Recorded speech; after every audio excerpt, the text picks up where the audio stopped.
शिरोडा बीचवरनं निघाल्यानंतर मला आठवलं की आपल्या बकेट लिस्टमधलं एक ठिकाण अजून राहिलेलं आहे, ते म्हणजे स्वीट वॉटर लेक. अतिशय सुंदर असा हा तलाव आरंबोल बीचपासून 10 मिनिटाच्या वॉकिंग डिस्टन्सवर आहे. तर प्लॅन असा होता की तासाभरात आपण हे सगळं बघून निघून जाणार होतो. परंतु इथे एक लाईफगार्ड म्हणून ते काका होते, त्यांनी सांगितलं की वरती मड बाथ आहे आणि खूप चांगला एक्सपिरियन्स आहे, तिकडे जाऊन या. म्हणून मी जंगलात वरती जायला निघालो.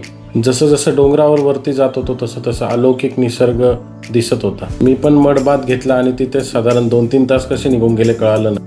आजचा पण सनसेट मिस करायचा नव्हता म्हणून पटकन बीचवर आलो. हा आरंबोल बीच नेहमीप्रमाणेच उत्साहाने भरलेला होता. काही लोक इथे सर्फिंग करण्याचा प्रयत्न करत होते. सनसेट एन्जॉय केला आणि फेरफटका मारून हॉस्टेलला आलो.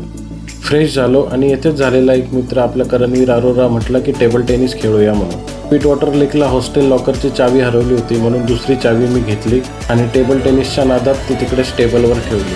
तर ती दुसरी चावी पण स्वतःची समजून या कॅरोला नावाच्या जर्मन मुलीने उचलून घेतली आणि ती तिच्या बॅगमध्ये तिने ठेवून दिली. आज रात्री आरंबोलियन कम्युनिटीचा हा इव्हेंट होता. या इव्हेंटला आनंदभाई मला घेऊन गेले. स्टॅटिक डान्स मला वाटलं काहीतरीच असेल, परंतु खरंच खूप चांगला एक्सपिरियन्स होता. इव्हेंटहून आल्यानंतर आम्ही शान ए पंजाब हॉटेलला जेवायला गेलो. एका दिवसात 2-2 चाव्या हरवल्या म्हणून मी थोडं टेन्शनमध्ये होतो की असं कसं होऊ शकतं. पण हॉस्टेलला आल्यानंतर हे लोक गिटार घेऊन बसले. ओ सनम तेरी यादों की कसम.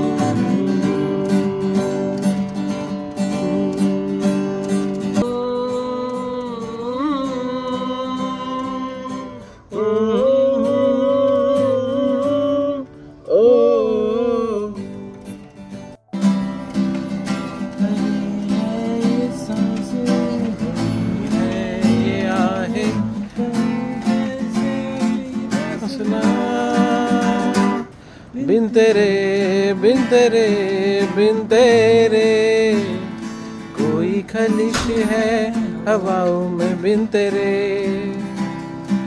बिन तेरे बिन तेरे बिन तेरे कोई खलिश है हवाओं में. बिन तेरे. आणि आजची रात्र गोव्याच्या ह्या ट्रिपची शेवटची रात्र आहे हा विचार डोक्यात ठेवून झोपी गेलो. जय शिवराय, जय महाराष्ट्र.